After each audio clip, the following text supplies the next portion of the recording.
बिस्मिल्लाहिर्रहमानिर्रहीम, अस्सलाम वालेकुम। आप देख रहे हैं मुझे मेरे यूट्यूब चैनल पर और मैं मुज़म्मिल अवान हूँ। Chief justice of Pakistan justice Umar Ata Bandial साहब बरी अदालत में आप दीदा हो गए, रो पड़े।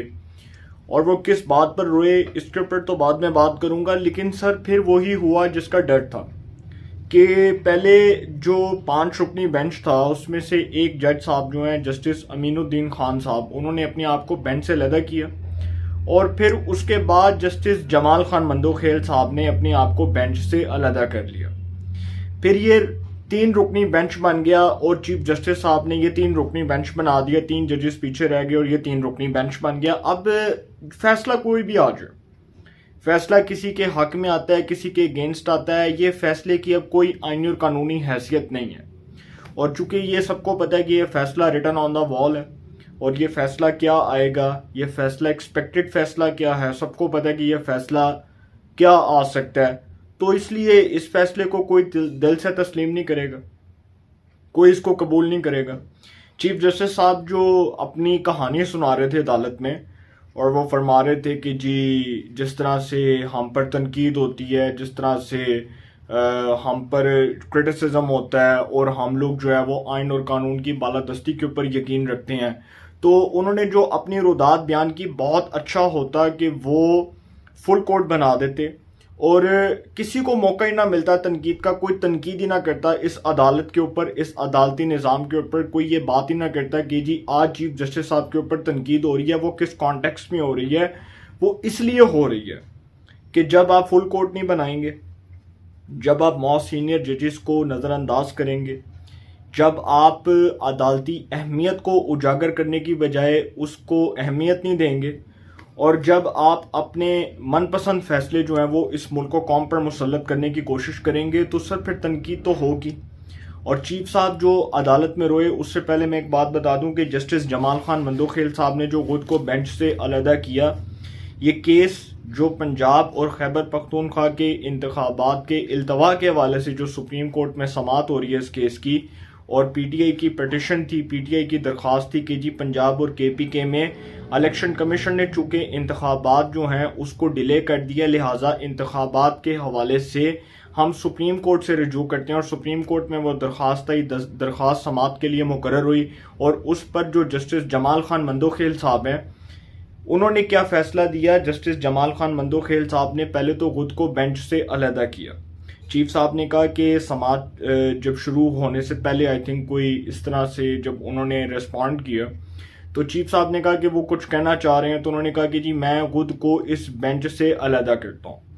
उन्होंने जस्टिस जमाल खान मंदोखेल साहब ने कहा कि मैंने खुद को बेंच से अलहदा कर लिया है और बोले कि ओपन कोर्ट में नहीं लिखवाया गया फैसला ओपन कोर्ट में नहीं लिखवाया गया बल्कि मुझे घर में मिला और मुझसे पूछे बगैर फैसला लिखवाया गया, यूं लिखवाया गया जैसे ये मुतफिका फैसला था।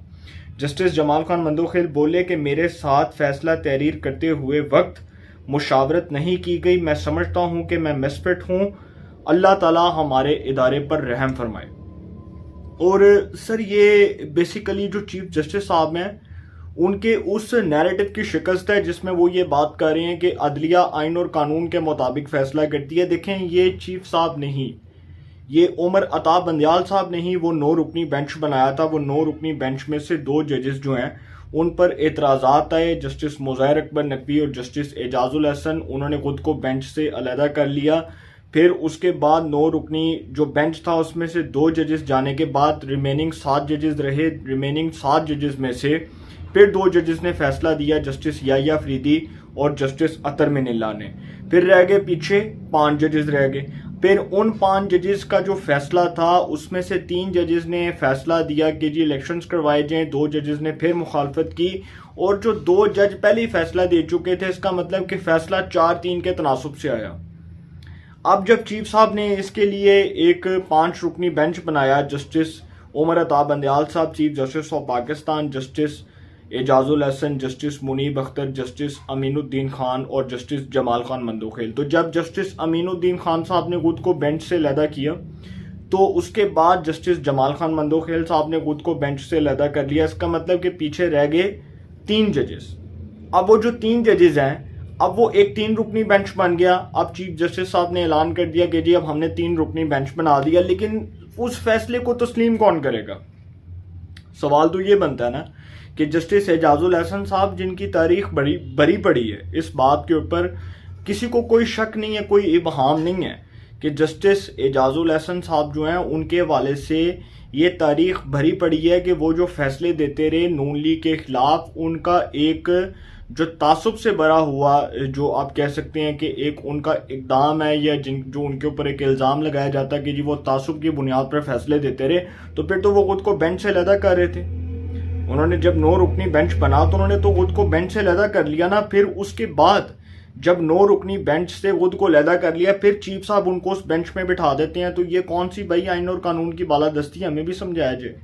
और रोना किस बात का है, समझ ये नहीं आ रही कि अदलिया में रोना किस बात का है। रोना इस बात का हो रहा है कि जी नजरिया ज़रूरत को आप जिंदा कर रहे हैं, अदलिया की तारीख जो है उसको आप मसख कर रहे हैं, अदालती निज़ाम के ऊपर आप उंगलियां उठाने का मौका फराहम कर रहे हैं। रोना इस बात का आ रहा है, रोना किसी और बात का आ रहा होगा। रोना इस बात का आ रहा है कि जी वो चूंकि हमारे फैसले नहीं माने जा रहे। सर क्यों माने जाएं? सुप्रीम कोर्ट के मोस्ट सीनियर जजेस को नज़रअंदाज किया जा रहा है, उनको बेंचेस में नहीं बिठाया जा रहा। दरखास्तें समात के लिए मुकर्रर होती हैं, जूनियर जजेस को उठाकर उस बेंच में बिठा दिया जाता है। रजिस्ट्रार सुप्रीम कोर्ट, जिसके बारे में जस्टिस काजी फैज ईसा साहब कह चुके हैं कि वो खुद को एक जज से भी ज़्यादा ताकतवर समझता है, और वो समझता है कि वो बहुत ताकतवर है। एक रात को बेंच बनता है, सुबह वो बेंच तब्दील हो जाता है। एक रात को बेंच जो है उसकी अनाउंसमेंट होती है, सुबह पता लगता है कि जी उस बेंच से इस जज को निकाल दिया गया। इस तरह से तो अदालती निज़ाम नहीं चलता। और ये जो जस्टिस जमाल खान मंदोखेल साहब ने कहा, उससे पहले जस्टिस अमीनुद्दीन खान साहब ने कहा कि जी मैंने चूंकि फैसला दिया जस्टिस फाइज ईसा साहब के साथ, और वो जो फैसला था वो 2-1 के तनासुब से आया। जस्टिस शाहिद वहीद साहब ने इख्तलाफ किया, और वो जो हाफिज कुरान डॉक्टर था उसको 20 इजाफी नंबर देने के वाले से जो केस 14 माह बाद सुप्रीम कोर्ट में लगा और उसका फैसला आया, तो सर फिर अंदाज़ा लगा लें कि नज़रिया ज़रूरत किस तरह जिंदा हो रही है। अदलिया के अंदर नज़रिया ज़रूरत को कौन जिंदा कर रहा है? अदलिया को डोगर कोर्ट बनाने की, सज्जाद अली शाह बनाने की कोशिश कौन कर रहा है? अदलिया को जस्टिस मुनीर की अदालत बनाने की कोशिश कौन कर रहा है? ये फैसले कर रहे हैं वो फैसले जो इस वक्त तनाज़ात की जद में हैं, वो फैसले जो इस वक्त पाकिस्तान के अदालती निज़ाम पर हर उस पाकिस्तानी को उंगली उठाने का मौका दे रहे हैं जो पाकिस्तानी आइन और कानून की बालादस्ती पर और जमहूरियत की सरबुलंदी पर यकीन रखता है। उसको इस मुल्क में बोलने का हक हासिल है, अपने मुताबिक जीने का हक हासिल है। हर पाकिस्तानी को आज़ादी है कि वो अपने मुताबिक बोल सकता है, अपने मुताबिक बात कर सकता है, अपने मुताबिक वो किसी भी किस्म का कोई स्टेटमेंट दे सकता है। इसका मतलब ये नहीं है कि आप किसी की जुबान बंद कर दें, या आप कह दें कि जी कंटेम्प्ट ऑफ कोर्ट लग जाएगी, या आप कह दें कि जी तौहीन अदालत लग जाएगी। अब कम टू द पॉइंट जी, चीफ जस्टिस साहब अदालत में आप दीदा हो गए और उन्होंने फरमाया कि मैंने जस्टिस मुज़ाहिर अकबर नकवी को बेंच में शामिल करके खुद पैगाम दिया। ये बताएं क्या पैगाम दिया? ये बताएं क्या पैगाम दिया? क्या ये पैगाम दिया कि मुखालफिन जो है वो चुप हो जाएं? ये पैगाम दिया कि मुखालफिन जो है उनकी ज़ुबानें बंद कर दी जाएं? ये पैगाम दिया कि जी मुखालफिन जो है उनके खिलाफ फैसला दे दिया जाए? ये पैगाम दिया कि जी मुखालफिन जो हैं उनको दीवार से लगा दिया जाए? सर अगर आपको किसी से कोई पर्सनल ज़ाती रंजिश है, कोई पर्सनल क्लैश है, तो आप उससे वैसे ही साइडलाइन हो जाएं, आप उससे वैसे ही नफरत कर लें, लेकिन उसके खिलाफ फैसले तो न दिलवाएं। जस्टिस मुज़ाहिर अकबर नकवी साहब के ऊपर जितने संगीन एलिगेशंस हैं, जो उनकी ऑडियो लीक हुई, उनके जो साहिबजादे हैं मुस्तफ़ा नकवी और मुर्तज़ा नकवी, वो जिस तरह किक बैक्स लेते रहे, अमीर भट्टी मोहम्मद खान भट्टी जो प्रिंसिपल सेक्रेटरी रहा परवेज़ लाई का, जो उसने बयान रिकॉर्ड करवाया, जो उसका बयान था, उसमें क्या इल्ज़ामात थे जस्टिस मुज़ाहिर नकवी साहब के मुतल्लिक, उनके साहिबजादे जो हैं उनसे मुतल्लिक, कि वो किस तरह से किक बैक्स लेते थे, किस तरह से वो रिश्वत देते थे। और उनकी जो ऑडियो लीक हुई है अब तक उसके ऊपर सुप्रीम जुडिशल काउंसिल का इजलास नहीं बुलाया गया। चीफ साहब आपने इस बात का जवाब नहीं देना? ये अदालती निज़ाम किसी के हाथ की रखेल बना तो ये क्यों बना? सवाल तो यहाँ पर ये बनता है, और सवाल तो ये बनता है कि हम अगर यहाँ पर अपने रोने पीटने शुरू कर देंगे कि जी हम आप दीदा हो गए अदालत में और हम रोना शुरू हो गए, तो सर हम दरमियानी रास्ता क्यों नहीं निकाल लेते? हम फुल कोर्ट क्यों नहीं बना देते? किसी की जिद और किसी के अना से हम बाहर क्यों नहीं निकल जाते? हम इस मुल्क को डोगर कोर्ट, इस अदालत को मुनीर कोर्ट से क्यों नहीं बचा लेते? हम इस अदालत को सज्जाद अली शाह अदालत बनाने से क्यों नहीं बचा सकते? सवाल तो ये बनता है, हम इस अदालत को इफ्तिखार चौधरी, साकिब निसार, आसिफ सईद खोसा, जस्टिस गुलजार की अदालत बनाने से क्यों नहीं बचा सकते? अगर तारीख दुरानी है तो फिर नज़रिया ज़रूरत जिंदा होगा और फिर अदालत के ऊपर लोग उंगलियां उठाएंगे और सवालात करेंगे। और अगर आपने नज़रिया ज़रूरत को ही मुतारिफ करवाना है तो सर फिर मोस्ट वेलकम आप करें। आपके फैसले, आपके फैसलों की नज़ीर सबके सामने मौजूद है, उसकी जिंदा मिसालें मौजूद हैं सबके सामने। अब तो लोग बात कर रहे हैं, हर बंदा पाकिस्तान का बच्चा बात कर रहा है जो सियासत से दिली लगाव रखता है। हर वो शख्स बात कर रहा है जो इस वक्त यूट्यूब यूज़ कर रहा है, जो इस वक्त सोशल मीडिया यूज़ कर रहा है, जो इस वक्त फेसबुक यूज़ कर रहा है, ट्विटर यूज़ कर रहा है, व्हाट्सएप यूज़ कर रहा है, जो इस वक्त सोशल मीडिया को इस्तेमाल कर रहा है। उसको भी पता है, पाकिस्तान के बच्चे को पता है इस वक्त अदालती निज़ाम किसके हाथ की रखेल बना। ये सबको पता है, किसी से छुपाने की ज़रूरत नहीं है। दूसरी एक और बात कि ये जो जस्टिस उमर अता बंदियाल साहब हैं जी, वो फरमा रहे हैं कि मैंने जस्टिस मुज़ाहिर नकवी को बेंच में शामिल करके खुद पैगाम दिया, मेरा भी दिल मेरे भी जज्बात हैं। कल तक जो जेलों में थे आज असेंबली में तकरीर कर रहे हैं। ये पॉलिटिकल पॉइंट स्कोरिंग है सर, ये पॉलिटिकल पॉइंट स्कोरिंग है कि कल तक जो जेलों में थे आज वो तकरीर कर रहे हैं। तो जो जेलों में थे उनको जेलों में जिन्होंने डाला आज तक उन्होंने को करप्शन साबित की? ये आप ही की अदालतें थी जिन्होंने उनको सजाएं दी थी। ये आप ही की अदालतें थी जिन्होंने उनके खिलाफ रेफरेंसेस बनाए थे। ये आप ही की अदालतें थी जिन्होंने उनके खिलाफ मुकदमात कायम किए थे। ये आप ही की अदालत थी, ये आप ही के जस्टिस एजाजुल हसन थे जो उस वक्त नैब के ऊपर मॉनिटरिंग जज मुकर्रर थे। पूछा इनसे एक बार भी पूछा कि नवाज शरीफ के खिलाफ करप्शन का कोई किकबैक का कोई इल्ज़ाम साबित हुआ? कोई एक बात भी पूछते ना, उनसे तो पूछते। वो साथ बैठे हुए थे आपके, वो उस बेंच का हिस्सा है। इंतखाबात से मुतल्लिक जो उसको नोटिस केस है उसका वो हिस्सा है, उस केस की वो समाप्त कर रहे हैं। उनसे पूछ लेते। आज फरमा रहे हैं कि जी मेरा भी दिल है मेरे भी जज्बात हैं। तो सर सबके जज्बात हैं, सबका दिल है, सब दुखी जज्बात रखते हैं, सब दुखी इंसानियत रखते हैं, सबके जो है वो जज्बात मजरू होते हैं। जब अदालतें फैसला करती हैं आइन और कानून से हटकर तो सबके जज्बात मजरू होते हैं। जब आर्टिकल 63A पे जस्टिस मुनीब अख्तर साहब फरमाते हैं कि जी पार्लिमानी हद का जिक्र है तो सबके जज्बात मजरू होते हैं। उस वक्त आइन को रीराइट किया जाता है, उस वक्त कॉन्स्टिट्यूशन को रीराइट किया जाता है। क्यों किया जाता है? परवेज लाई को वज़ीर आला बनाना था। आज वो जनरल बाजवा कहता है शाहिद मैतला को इंटरव्यू देते हुए कि ये परवेज लाई को मैंने वज़ीर आला बनवाया और हमजा शहबाज मुझे पसंद नहीं था, लिहाजा मैं नफरत करता था हमजा से, तो मैंने कहा जी मैंने परवेज लाई को वज़ीर आला बनवाना है। वो खुद इंटरव्यू देते हुए इस बात का इतराफ़ कर रहा है। तो जब आपका मुल्क का साबिक आर्मी चीफ कह रहा है और वो कहता है कि नवाज शरीफ के खिलाफ हमने अदालतों को इस्तेमाल किया, तो बंदियाल साहब बताएं कि वो क्यों इस्तेमाल किया।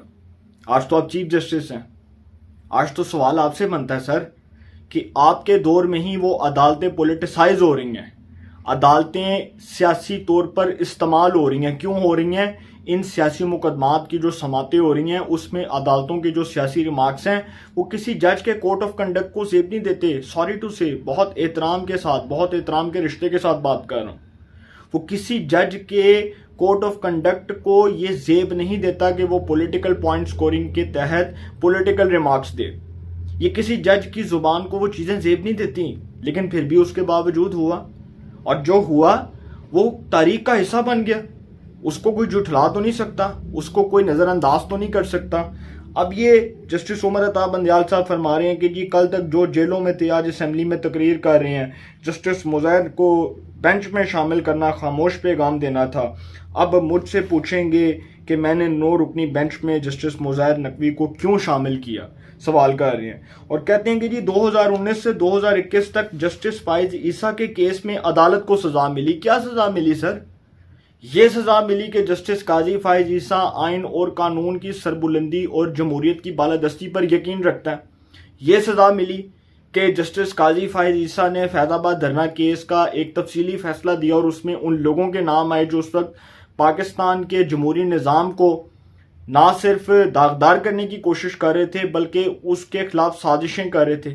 ये इल्ज़ाम है आपकी अदालतों के ऊपर, और ये आप कहना चाह रहे हैं कि जिसमें अदालत को सज़ा मिली। ये सज़ा मिली, जस्टिस काजी फाइज ईसा आइन और कानून के मुताबिक फैसले करता है और वो मेरिट के ऊपर फैसले देता है।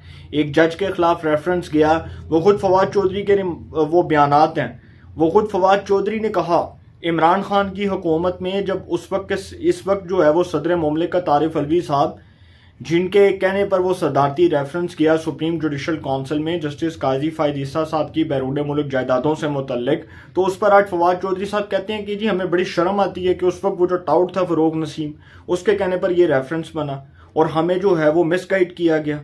तो सर आप किस मुंह से कहते हैं कि आपकी अदालत को सजा मिली?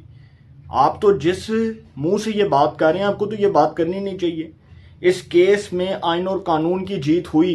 जस्टिस काजी फाइज ईसा के खिलाफ जो साजिशें हुई, जिस तरह से उनकी एहलिया सरीना ईसा जो पाकिस्तान के इदारों को जवाबदेह नहीं है, जो पाकिस्तान में अकाउंटेबिलिटी के इदारों को, एहतसाब के इदारों को जवाबदेह नहीं है, वो फिर भी पाकिस्तान में खुद को एहतसाब के लिए पेश करती हैं कि मेरा और मेरे शोहर का एहतसाब करो। आपको तो कोई उसमें करप्शन का सबूत नहीं मिला। और जस्टिस उमर अता बंदयाल साहब, आप ही उस बेंच का हिस्सा थे ना। जस्टिस गुलजार ने आप ही को उस बेंच का हिस्सा बनाया था। 10 रुकनी लार्जर बेंच के आप सरबराह थे।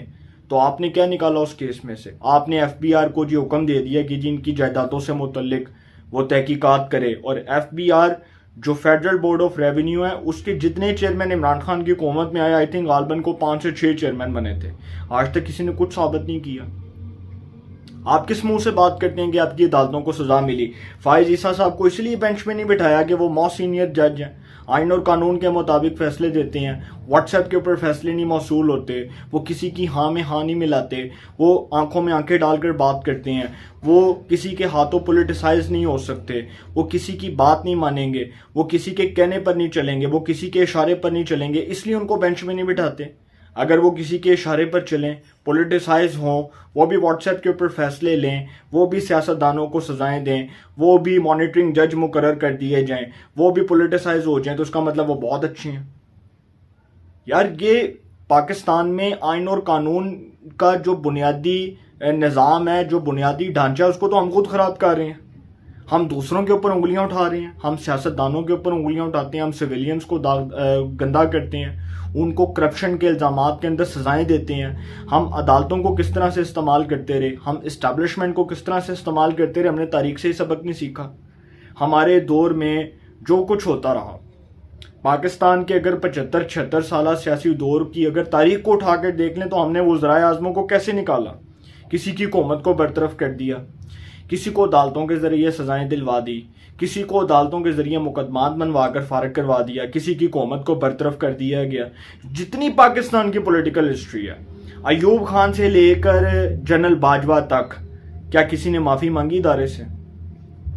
जितने अदालत के चीफ जस्टिस आए, आज तक किसी ने गलत काम के ऊपर माफ़ी मांगी?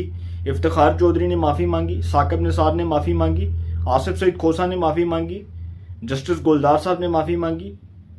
किसी ने नहीं मांगी, मांगने की ज़रूरत ही नहीं है। जस्टिस अब्दुल हमीद ढोकर, जस्टिस सज्जाद अली शाह, जस्टिस मुनीर, मौलवी मुश्ताक, ये जितने जज आए थे, क्या इनके सबके फैसले कूड़े के जो है वो रद्दी की टोकरी में नहीं चले गए? कूड़ादान का हिस्सा बन गए हैं वो, और वो तारीख का वो हिस्सा है कि जिसको आज लोग बात करते हैं तो सर शर्म से झुक जाता है कि उनके क्या फैसले थे, किस तरह से उन्होंने पाकिस्तान को नाकाबिल तलाफी नुकसान पहुंचाया। अब ये बात कर रहे हैं कि जी वो चीफ जस्टिस साहब फरमा रहे हैं कि जी जस्टिस काजी फायज ईसा के केस में अदालत को सज़ा मिली, और मैंने भी आपसे ये सवाल किया कि बताएं जी फिर क्या सज़ा मिली, और फिर जी मेरे जज को इस तरह करेंगे तो आपको सामना करना पड़ेगा, जब आप मेरे जजेस को इस तरह से करेंगे तो आपको सामना करना पड़ेगा, फरमा रहे हैं। भाई क्या सामना करना पड़ेगा, बताया जाए क्या सामना करना पड़ेगा। ये जजेस जो हैं ये पाकिस्तान के करोड़ों अवाम के जजेस हैं, ये किसी एक इदारे के जजेस नहीं हैं।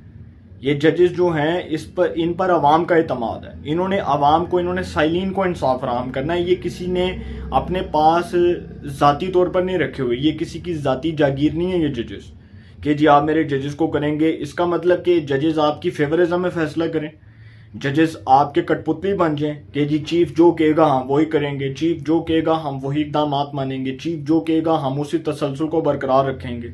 ये नहीं हो सकता। पाकिस्तान में अदालती निज़ाम चलेगा, आइन और कानून के मुताबिक चलेगा। जुडिशरी मजबूत होगी तो वो इदारों के साथ मजबूत होगी, पार्लियामेंट मजबूत होगी तो अदलिया मजबूत होगी, पार्लियामेंट मजबूत होगी तो अदलिया तरक्की करेगी।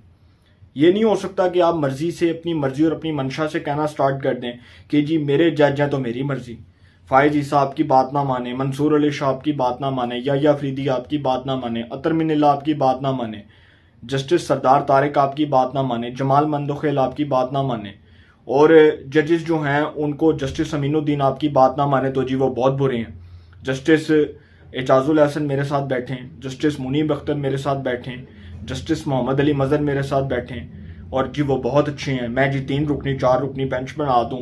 इस मुल्क में ये जो बेंचेस बने, ये भी किसी टाइम में एक सवाल होगा और ये मुल्क की अदालती तारीख का हिस्सा बनेगा कि ये जो बेंचेस बनते थे ये किसके कहने पर बनते थे, और ये भी पता लगेगा ये बेंचेस की जो फिक्सिंग है इसके पीछे वो कौन से किरदार थे जो कहते थे कि जी फैसला अपनी मर्जी से करवा दो। ये भी किसी टाइम में कहानियां खुलेंगी। और अब वो जी रजिस्ट्रार जो सुप्रीम कोर्ट साहब हैं, वो जी एक जुडिशल ऑर्डर को सिफर करने के लिए अपना एक सर्कुलर जारी करते हैं, और वो किसके कहने पर करते हैं? जस्टिस उमर अता बंदयाल साहब के कहने पर, कि जस्टिस काजी फायज ईसा साहब का जो फैसला है उसको रद्दी की टोकरी में फेंक दिया जाए। आप सबको याद है ना कि 1997 में जो जस्टिस सज्जाद अली शाह के साथ हुआ था, उसके फैसले को उस वक्त के जजेस ने उठाकर रद्दी की टोकरी में फेंक दिया था कि वो अपने मनपसंद फैसले अदलिया के ऊपर मुसल्लत करवाना चाह रहा था। आज जस्टिस उमर अता बंदयाल साहब जो है उनको गुस्सा इस बात का लग रहा है कि जजेस जो हैं वो आइन और कानून की बात कर रहे हैं और जजेस मेरिट की बात कर रहे हैं। तो वो चीज़ जो मैं चाहता हूँ कि जी किसी तरह मेरे जो है ना वो फैसले के ऊपर सारे अमल दरामद करें, मेरा ही फैसला इंप्लीमेंट हो, वो नहीं हो रहा और वो होगा भी नहीं। और अगर ये कोई समझता है कि जी अब ये 3 रुकनी बेंच बैठ के फैसला दे दे, इलेक्शंस करवा दो, तो किसने मानना है? कोई मानेगा? आज सारी political parties, Pakistan bar council, वकला बरादरी, सब ये प्रोटेस्ट कर रहे हैं, सब ये एहतजाज कर रहे हैं कि जी फुल कोर्ट बना दो, फुल कोर्ट बना दो, फुल कोर्ट बना दो, लेकिन फिर भी फुल कोर्ट नहीं बनाया जा रहा। फिर वो किसी की मर्जी और किसी की मंशा के मुताबिक नहीं बन सकता, तो इसका मतलब कि फिर ये जो 3 रुकनी बेंचेस का फैसला कोई तस्लीम नहीं करेगा। और जस्टिस एजाजुल हसन साहब के ऊपर तो शदीद एतराज़ात हैं, उनका फैसला कौन तस्लीम करेगा? जस्टिस मुनीब अख्तर साहब जो आर्टिकल 63A में फैसला दे चुके हैं, वो फैसला कौन तस्लीम करेगा? कोई भी नहीं करेगा, कोई कर ही नहीं सकता ये फैसला तस्लीम। चीफ साहब आप एक बार नहीं 10 बार ये कह दें कि जी ये फैसला देंगे, कोई तस्लीम नहीं करेगा, कोई इस फैसले को दिल से कबूल ही नहीं करेगा। दूसरी बात कि जी ये जो अब 3 रुकनी बेंच बन गया है, इसका फैसला भी मैंने आपको बता दिया। आपको एक और बात बताऊं कि जस्टिस या अफरीदी साहब जो हैं, उनका जी एक इख्तलाफी नोट सामने आया और उन्होंने कहा कि सियासी मामला अरूज पर हो तो अदालत को मुदाखलत से गुरेज करना चाहिए। सुप्रीम कोर्ट माजी में करार दे चुकी है कि मामला हाई कोर्ट में हो तो मुदाखलत नहीं की जा सकती। इंतखाबात केस में फरीकैन जो हैं वो सियासी मौक़िफ़ तब्दील करते रहे, असखुद और आइनी दरखास्तें नाकाबिले समात हैं। जस्टिस या अफरीदी साहब का इख्तलाफी नोट के असखुद नोटिस जो है वो खारिज कर दिया गया।